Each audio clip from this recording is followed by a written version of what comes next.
Victor Das এতিয়া Victor Das লৈ কিনে বিভিন্ন মন্তব্য কৰিছে। ভিক্টৰ দাস ল'ৰাটো ভাল নহয়, অমুক নহয়, তমুক নহয়। আজি ভিক্টৰ দাসৰ এনেকুৱা এটা পৰিস্থিতি কেনেকে হ'ল? ভিক্টৰ দাসে আজি এনেকুৱা ধৰণৰ ভাষা ব্যৱহাৰ কৰি কিনে লাইভত বা ভিডিঅ' কিয় বনাবলগীয়া হ'ল? ভিক্টৰ দাস ল'ৰাটো বেয়া নহয়, মই বহুত আগৰ পৰা চিনি পাওঁ, ল'ৰাটো ভাল। কিন্তু আজি ভিক্টৰ দাসত এনেকুৱা এটা পৰিস্থিতি হোৱাত একাংশ মিডিয়া, একাংশ ৰাইজ আৰু একাংশ ৰাজনীতিবিদৰ হাত আছে, যাৰ কাৰণে আজি ভিক্টৰ দাসৰ এনেকুৱা এটা পৰিৱেশ হৈছে। কাৰণ আজি ভিক্টৰ দাসে গম পাইছে যে মই গালি দিলে মই ভাইৰেল হওঁ, গালি দিলে মোক শ্বেয়াৰ কৰে, আৰু এই বস্তুটো গম পাই কিনে আজি কি হৈছে, সি গালি পাৰি থাকে। সি ল'ৰাটো বেয়া নহয়তো, তাৰ আজি ভাল এটা বস্তু যদি সি কৰিবলৈ যায়, সি গম পাইছে যে মোৰ প্ৰচাৰ হ'লে মোৰ প্ৰচাৰ নহয়, মই ভাইৰেল নহওঁ। আজি তাৰ গালিবিলাক একাংশ ৰাইজে প্ৰচাৰ কৰিছে। যেতিয়া সি কেতিয়াবা গৰু খাম কৈছে, একাংশ মুছলমানে প্ৰচাৰ কৰিছে। যেতিয়া সি মিয়াক গালি পাৰিছে, একাংশ হিন্দুৱে প্ৰচাৰ কৰিছে। যেতিয়া হেমন্তক গালি পাৰিছে, তেতিয়া সি একাংশই প্ৰচাৰ কৰিছে। আৰু এইবিলাক মিডিয়াই প্ৰচাৰ কৰি এই ল'ৰাজনক, ভাল ল'ৰাজনক বৰবাদ কৰি পেলাইছে। আজি তাক কোনোবাই যে গালি পাৰিছে, তাক কোনোবাই বেয়া বুলি কৈছে, সি বেয়া নহয়, কাৰণ তাক বেয়া বনাইছে একাংশ ৰাইজ, একাংশ মিডিয়া, একাংশ ৰাজনীতিবিদ। আজি কিছুদিনৰ আগত দেখা পাইছিলো অখিল গগৈ যেতিয়া তাক লগ ধৰিছে, কি কৈছে, ভিক্টৰ এটা গালি দেচোন, ভিক্টৰ এটা গালি দে। আজি তাক সি গম পাইছে যে মই গালি দিয়াৰ কাৰণে আজি মই ৰাজনীতিবিদক মোক মাতিছে, মিডিয়াই মোক হাইলাইট কৰে, মোৰ ভিউজ আহে, মোৰ শ্বেয়াৰ হয়, আৰু সেইকাৰণে সি মাকক ধৰি বাপেকক ধৰি কিনে ইয়াৰ কোনো কথা নাই, সি যি টি গালি পাৰি আছে। কাৰণটো কিয়? কাৰণ সি গম পাইছে যে মই এনেকে শ্বেয়াৰ হৈছো, মই পাব্লিচিটি এনেকে পাইছো, আৰু এজন ভাল ল'ৰাই আজি এনেকুৱা এটা পৰিস্থিতিত আহি পৰিছে। সেইকাৰণে যদি আপোনালোকে ভিক্টৰ দাসক ভাল পায়, ভিক্টৰ দাসৰ যদি জীৱনটো ভাল হোৱাটো বিচাৰে, তেতিয়াহ'লে সি গালি পৰাবিলাক প্ৰচাৰ নকৰিব, সি গালি পৰাবিলাক শ্বেয়াৰ নকৰিব। তাক ভাল ল'ৰা, এজন শিক্ষিত ল'ৰা, অসমৰ সি এটা সম্পদ, ভৱিষ্যত, তাক বৰবাদী ৰাস্তাত লৈ নাযাব, তাক ভালকে ৰাখক, তাক সকলোৱে বুজাওক, কিন্তু তই গালি পাৰি নহয়, তই শিক্ষাৰে তই আগবাঢ়ি যা। তই শিক্ষা যি তই লোকক যেনেকৈ শিক্ষিত হৈ কিনে তই লোকক শিক্ষাৰ আগবঢ়াই আছ, তই শিক্ষাৰে আগবঢ়া, আমি তোক আগবঢ়াই লৈ যাম, তেনেকে তাক আগবঢ়াই লৈ যাওক। এইবিলাক তাৰ গালিবিলাক শ্বেয়াৰ কৰোঁতে তাই ভাল ল'ৰাজনক আপোনালোকে বৰবাদী ৰাস্তাত লৈ আহিছে। আজি ভিক্টৰ দাসক গালি পাৰি ভিক্টৰ দাসক দুখী কিনে লাভ নাইতো। আজি তাৰ মানসিকতাটো এনেকুৱা হৈ গৈছে, সি এতিয়া এনেকুৱা হৈ গৈছে, জানে কেনেকুৱা টাইপ হৈছে, তাক এনি টাইম পাব্লিচিটি লাগে, বুজি পাইছে? সি এনি টাইম এনেকুৱা হৈ গৈছে, মই কেনেকে ছচিয়েল মিডিয়াত মই মোৰ নামটো জিলিকি থাকক, মোক কেনেকে মোৰ চব কথাত মোৰ নামটো আহি থাকিব লাগিব। আপোনালোকে জানে সি এনেকুৱা এটা মানসিকতা তাৰ হৈ গৈছে, যাৰ কাৰণে সি অনবৰত যি টি গালি পালাচ জৰে যি টি কৰিছে, তাৰ মানসিকতাটো একদম বেয়া হৈ গৈছে। সেই বস্তুটো কৰি দিয়াত তাৰ গাত ভুল নাই, আপোনালোকৰ গাত ভুল আছে, ৰাইজৰ গাত ভুল আছে, মিডিয়াৰ গাত ভুল আছে, ৰাজনীতিবিদৰ গাত ভুল আছে, কাৰণ সেই ভিক্টৰ দাসক তৈয়াৰ কৰিছে আপোনালোকে। আৰু আজি আপোনালোকে ক'বলৈ ভিক্টৰ দাস বেয়া, ভিক্টৰ দাস বেয়া নহয়, ভিক্টৰ দাসক বেয়া কৰিছে আপোনালোকে। সেইকাৰণে যদি ভাল কৰিবলৈ যদি বিচাৰিছে, ভিক্টৰ দাসক ভাল কৰক, সি এজন ভাল ল'ৰা হয়, তাক ভাল কৰক। বেয়া লাগে, কাৰণ আপোনালোকে সদায় বেয়াখিনি পৰিচয় দিয়ে, বেছিখিনি গালি পাৰিছে, গালি পৰাখিনি প্ৰচাৰ কৰিব লাগে নেকি? মিডিয়াবিলাকৰ কোনো কাম বন নাই, টিআৰপি কাৰণে প্ৰচাৰ কৰিলে, এইবিলাক প্ৰচাৰ কৰাৰ কাৰণে সি ল'ৰাজন বৰবাদী ৰাস্তাত লৈ গ'ল। আজি তাক সমালোচনা কৰিছে, তাক বেয়া বুলি কৈছে। ভিক্টৰ দাস বেয়া নহয়, মোৰ চকুৰ আগত ভিক্টৰ দাস বেয়া নহয়, কিন্তু ভিক্টৰ দাসক গালি সমৰ্থন নকৰো। ভিক্টৰ দাসে আজি তাৰিখত কৰা যিখিনি টিআৰপি কাৰণে পাব্লিচিটি স্থান কৰি আছে, সেইখিনি সমৰ্থন নকৰো, কাৰণ সেইখিনি তাৰ ভৱিষ্যত বেয়া কৰি আছে। সি এজন ভৱিষ্যত উজ্জ্বল থকা ল'ৰা, সি এজন ভাল ল'ৰা, মই তাক বন্ধু হিচাপে মানো, আৰু বন্ধু হিচাপে মই এটা কথা তাৰ উজ্জ্বল ভৱিষ্যত কামনা কৰো, আৰু মই বিচাৰো যে সি এজন ভাল ল'ৰা হৈ কিনে অসমত সি আৰু ভালকে আগবাঢ়িবলৈ পাৰিব। কিন্তু তাৰ আজি গালি, তাৰ আজি এই ব্যৱহাৰে তাক পিছুৱাই ৰাখিছে, আৰু এই পিছুৱাই ৰখাত তাক আজি পিছুৱাই ৰাখিছে, তাৰ কাৰণে একাংশ মিডিয়া, একাংশ ৰাইজ আৰু একাংশ ৰাজনীতিবিদৰ ভুল আছে। ভিক্টৰ দাসৰ পত্নী খুব পাৱাৰফুল, পত্নী হিচাপে তেওঁ পাৱাৰফুল বুলি কৈছো, কাৰণ এজন স্বামীৰ বিৰুদ্ধে এজাহাৰ দিয়াৰ লগে লগে ভিক্টৰ দাসক এৰেষ্ট কৰি আনিছে। মোৰ প্ৰসংগটো ভিক্টৰ দাস নহয়, মোৰ প্ৰসংগটো হৈছে অসমৰ হাজাৰ হাজাৰ দুৰ্ভগীয়া মহিলাৰ প্ৰশ্ন। মোৰ প্ৰশ্নটো হৈছে হাজাৰ হাজাৰ মোৰ আই মাতৃৰ প্ৰশ্ন। বহুতে মোক ফোন কৰি কান্দে যে মোৰ হাজবেণ্ডে আমুকত চাকৰি কৰে, তেওঁ এতিয়া বেলেগ এজনী লৈ আছে, মই আৰক্ষীৰ ওচৰলৈ গ'লো, মোৰলৈ পইচা নপঠায়, ল'ৰা ছোৱালীকেইটাৰ স্কুলৰ ফিজ নিদিয়ে, তথাপিও কিন্তু আৰক্ষীয়ে ব্যৱস্থা নলয়। মোৰ প্ৰশ্ন আছে আৰক্ষীৰ ওচৰত, ছিষ্টেমৰ ওপৰত মোৰ প্ৰশ্ন আছে যে আপোনালোকে সেই নাৰীসকলক সহায় কৰক।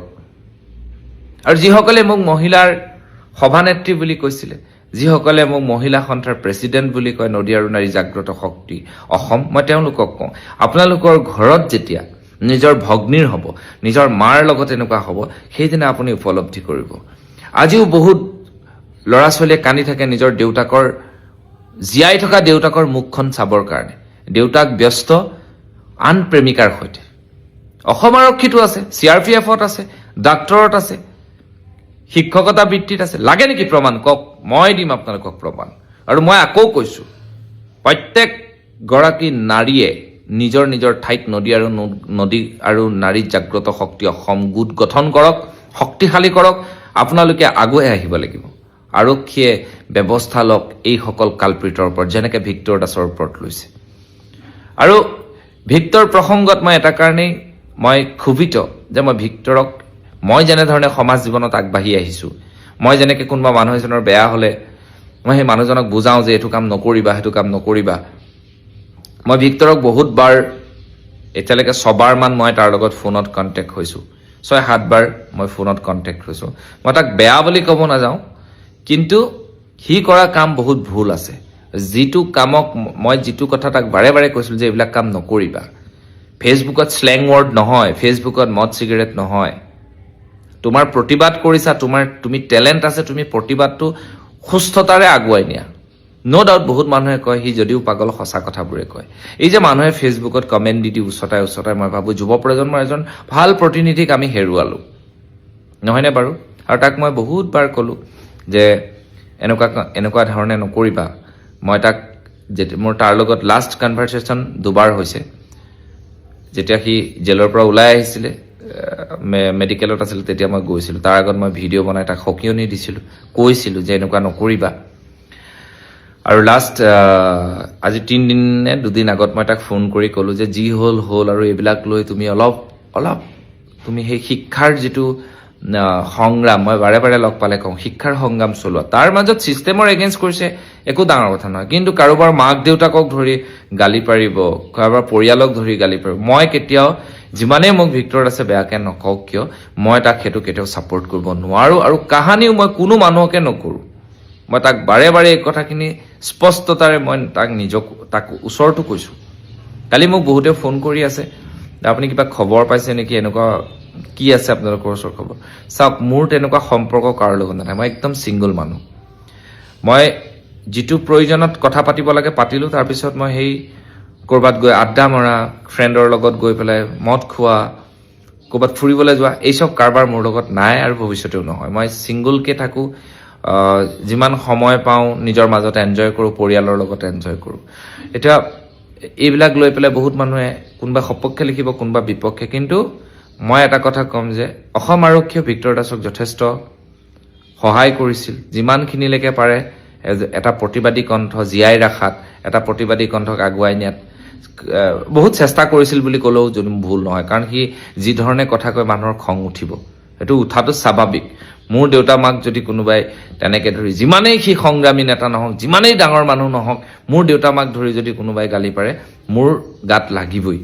গতিকে মই সকলো পক্ষকে ক'ম যে এইবিলাক বস্তু আজিকালি কি হৈছে, মানুহে ওচৰতে ল'ৰা ছোৱালীবিলাকৰ জীৱনটো শেষ কৰি পেলাইছে। এতিয়া মোক যোৱা পৰহি ফোন কৰি পেলাই মোক শেষ কৰি দিম, মোৰ পৰিয়াল শেষ কৰি দিম, এনেকৈ যি ধৰণে ভাবুকি দিছে, সেই কথাটো ফেচবুকত লিখাৰ লগে লগে কিছুমান অলগদ্ধ মূৰ্খই লিখিছে, এই কিবা মোক বোলে পিঅ'চ' লাগে। মোৰ পিঅ'চ'ৰ প্ৰয়োজন নাই। সেইখিনি পিঅ'চ' এজন ৰখাটো কিমান কষ্ট সেইটো আপোনালোকে নুবুজিব।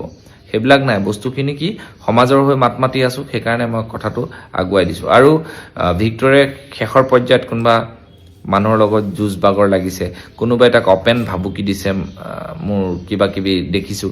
এইবোৰ আচলতে হ'ব নালাগে। এইবিলাক এই বিষয়বিলাক বেছি গধুৰ হৈ গৈছে। কিন্তু মোৰ কথাটো হ'ল যে আৰক্ষীয়ে প্ৰত্যেকগৰাকী নাৰীৰ কথা চিন্তা কৰিলে মই ভাল পাম।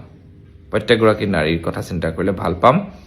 আৰু প্ৰত্যেকগৰাকী মহিলাক কৈছোঁ, আপোনালোকে নিজে এটা গোট লিখক, গোট বনাওক, আৰু মোৰ নাম্বাৰ আছেই, হোৱাটছআপত মোক সেই গোটটো বনাই তাত এড কৰি দিব। মই আপোনালোকক কেনেকৈ আগুৱাই যাব লাগে, নদী আৰু নাৰী জাগ্ৰত শক্তি অসমে কাম কৰি আছে।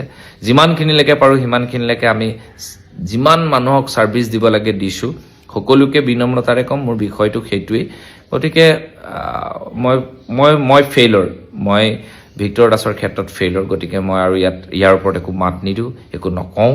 কাৰণ মানুহক বুজাব পাৰি, কাৰণ এইবিলাকৰ লগত পিছত মই বদনামী হ'ব লাগিব। কাৰণ বহুত মানুহে কৈ আছে এতিয়া যে আপোনাৰ লগত ভাল, আপুনি অলপ মই এটা সময়লৈকে বুজাব পাৰোঁ, তাতকৈ বেছি মই কোনো মানুহক মই ফ'ৰ্চফুলি কৰিব নোৱাৰোঁ। তাক বুজোৱাৰ শক্তি মোৰ এই জীৱনত চাগে নহ'ব। গতিকে সেইখিনিয়ে কথা।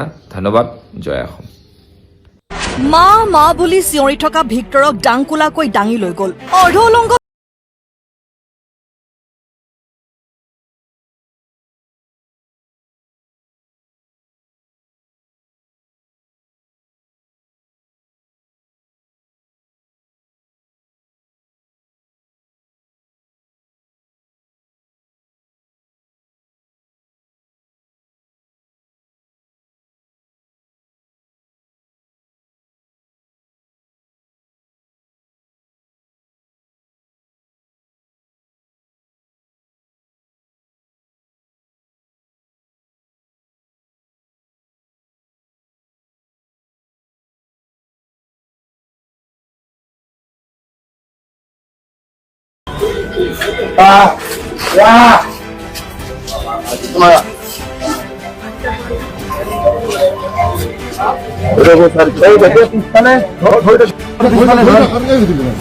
মা মা বুলি চিঞৰি থকা ভিক্টৰক ডাংকুলাকৈ দাঙি লৈ গ'ল। অৰ্ধ উলংগ ভিক্টৰৰ গাত নাই চোলা। প্ৰকাণ্ড চেহেৰাৰ ভিক্টৰক 4-5জন আৰক্ষীয়ে কোনোমতে দাঙি উঠালে গাড়ীত। থানাৰ পৰা ভিক্টৰ দাসক স্বাস্থ্য পৰীক্ষাৰ বাবে লৈ যোৱা হয় হস্পিটেললৈ। আদালতত হাজিৰ হোৱাৰ পূৰ্বে অচেতন হৈ পৰিছে ভিক্টৰ দাস। ভিক্টৰৰ পত্নীয়ে দিছিল অভিযোগ। আৰক্ষীৰ জেৰাত অচেতন হৈ পৰিল ভিক্টৰ দাস। জালুকবাৰী থানাত আটক কৰি জেৰা চলাই থকাৰ মাজতেই অচেতন হৈ পৰিল ভিক্টৰ। থানাৰ পৰা ভিক্টৰ দাসক স্বাস্থ্য পৰীক্ষাৰ বাবে লৈ যোৱা হয় হস্পিটেললৈ। আদালতত হাজিৰৰ পূৰ্বে প্ৰায় অচেতন অৱস্থাত দেখা গ'ল ভিক্টৰ দাসক। ভিক্টৰৰ পত্নী ৰূপালী ডেকাই জালুকবাৰী থানাত দাখিল কৰিছিল এজাহাৰ। সেই এজাহাৰৰ ভিত্তিত জালুকবাৰী আৰক্ষীয়ে গ্ৰেপ্তাৰ কৰিছিল অভিযুক্ত ভিক্টৰ দাসক। News desk report N24 Assam.